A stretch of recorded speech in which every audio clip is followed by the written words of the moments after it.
In a few weeks, Kafka is coming out. And here's some things you need to know about DoT or damage over time. So first of all, what is DoT?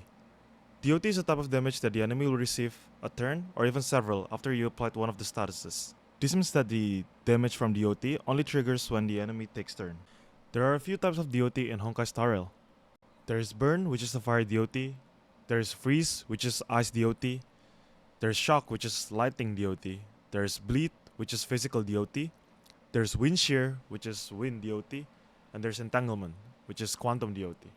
In other words, all element in honkaistarrail deals DoT except for imaginary. Most of these DoT can be triggered by breaking the enemy's defense, and some could be triggered by character skill. For example, like Sampo and Serval. Both of them has the ability to put wind shear and lightning shock to the enemy. So putting DoT on the enemies wouldn't be too hard for these two characters, since we don't require weakness break for it. Now, let's get to the next point. I'll be explaining in details on how each element's DoT damage multiplier works so far in 1.2. For burn, wind shear, shock, and bleed, this debuff usually stays on the enemy for multiple turns, while for frozen and entanglement, usually only lasts for one turn. Bleed is a special one because bleed scales off the enemy's HP, while all of the other debuffs scales off our own base damage.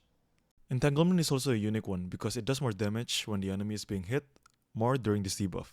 As you can see in this clip, the entanglement counter will go up for each time the enemies with the debuff gets hit.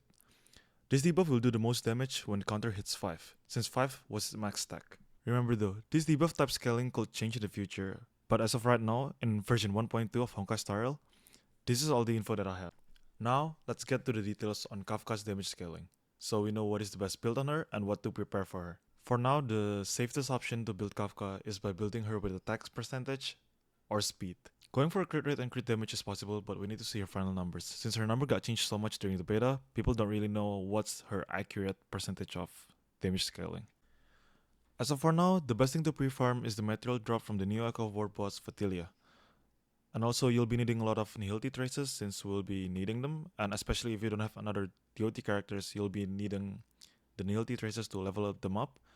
And also, you'll be needing to pre-farm the new Ascension material that comes out in 1.2. That should cover your base resources for now. For the relic stat, we are not sure which main stat is the best yet for her, but we'll want the 4-piece of lightning on her since that will be her best 4-piece set.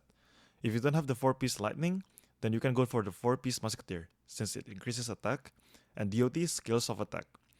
Speed is also good for Kafka. If you don't have the 4-piece on either of those, you can always mix them between the two of them, between 2 pieces of musketeer and 2 pieces of lightning. For planar sets, best in slot will be the space healing station, but if you don't have that, Celestial Differentiator and Inert Stalsoto would also be a good alternative. Next, let's talk about Light Cone. Best in slot will be her main banner Light Cone. Second best will be Welt's Light Cone, since it gives her a decent effect rate and scales off the enemy that has debuff, which Kafka will be putting a lot of. If you don't have those two Light Cone, then for the 4-star, we can use either Eyes of the Prey or Goodnight Sleepwell. For Eyes of the Prey, it works well with Kafka since it increases her DoT damage, while for Goodnight and Sleepwell, it scales off based on how many debuff that the enemy has, which when you're using Kafka, you'll be putting a lot of debuffs on the enemy. So, what do you guys think about Kafka? Leave some thoughts in the comment section down below, and I'll be posting more guides on Kafka once she's out. So don't forget to hit that sub button, and see ya.